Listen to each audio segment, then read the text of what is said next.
ये कहानी उस समय की है जब सृष्टि अपनी शैशवावस्था में थी।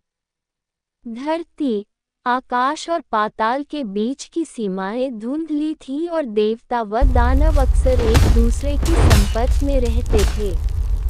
पाताल लोक की गहराइयों में, जहां सूरज की किरणें भी पहुंचने से कतराती थीं, वहां नागों का साम्राज्य था। इस साम्राज्य के अधिपति थे नागराज वासुकी। वासुकी कोई साधारण नाग नहीं थे। उनके 1000 फन थे और उनके मस्तक पर जड़ा दिव्य रत्न पूरे पाताल को अपनी स्वर्णिम रोशनी से आलोकित करता था। वे जितने शक्तिशाली थे, उतने ही शांत और प्रजावत्सल भी थे। लेकिन नियति ने उनके लिए एक ऐसी परीक्षा चुनी थी, जो आने वाले युगों तक मिसाल बनने वाली थी। जब देवराज इंद्र और असुर राज बलि वासुकी के पास प्रस्ताव लेकर पहुंचे, तो वासुकी क्षण भर के लिए थिरके। वे जानते थे कि एक विशाल पर्वत और हजारों बलशाली देव दानवों के बीच रस्सी बनना उनके शरीर को असहनीय पीड़ा देगा। यह उनकी जान भी ले सकता था। लेकिन उन्होंने सोचा, यदि मेरे कष्ट से सृष्टि को अमृत मिलता है, तो ये जीवन धन्य हो जाएगा।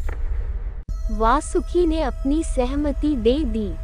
मंदराचल पर्वत को समुद्र के बीच रखा गया और वासुकी ने स्वयं को उस पर्वत के चारों ओर लपेट लिया। भगवान विष्णु के निर्देशानुसार देवताओं ने वासुकी की पूंछ पकड़ी और दानवों ने उनके मुख फन की ओर का हिस्सा संभाला। मंथन शुरू हुआ। एक ओर से देवता खींचते, दूसरी ओर से दानव।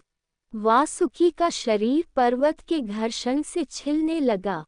दर्द इतना भयानक था कि वासुकी की सांसों से गर्म अग्नि और विषैला धुआं निकलने लगा। इस धुएं से असुरों की शक्ति क्षीण होने लगी, लेकिन वासुकी ने उफ तक नहीं की। वे दृढ़ता से डटे रहे। तभी समुद्र से वह निकला जिसकी किसी ने कल्पना नहीं की थी, हालाहल विष। यह इतना घातक था कि इसकी गंध मात्र से समस्त जीव मूर्छित होने लगे। मंथन रुक गया। अमृत की चाह रखने वाले देव और दानव अब अपनी जान बचाकर भागने लगे।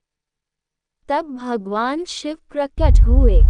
वासुकी ने अपनी व्यथा और सृष्टि का संकट शिव की आंखों में देखा। शिव ने उस विष को अपनी हथेली पर लिया और उसे पी गए। माता पार्वती ने विष को शिव के गले में ही रोक दिया, जिससे उनका कंठ नीला पड़ गया और वे नीलकंठ कहलाए। मंथन फिर शुरू हुआ। एक एक करके 14 रत्न निकले, लक्ष्मी, ऐरावत, कल्प वृक्ष और अंत में धन्वंतरी अमृत कलश लेकर प्रकट हुए। देवताओं को अमृत मिला और वे अमर हो गए। लेकिन इस पूरी प्रक्रिया में जो जीव सबसे अधिक शांत और पीड़ित था, वह थे वासुकी।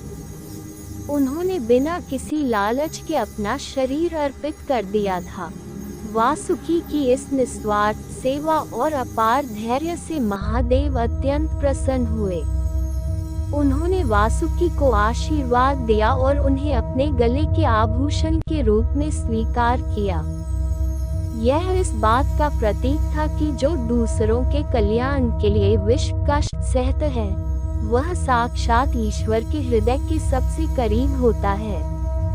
आज भी नागराज वासुकी की कहानी हमें सिखाती है कि सच्ची महानता शारीरिक बल में नहीं, बल्कि त्याग में है। शक्ति का वास्तविक मूल्य तब है जब उसका उपयोग विध्वंस के लिए नहीं, बल्कि दुनिया को बचाने के लिए किया जाए।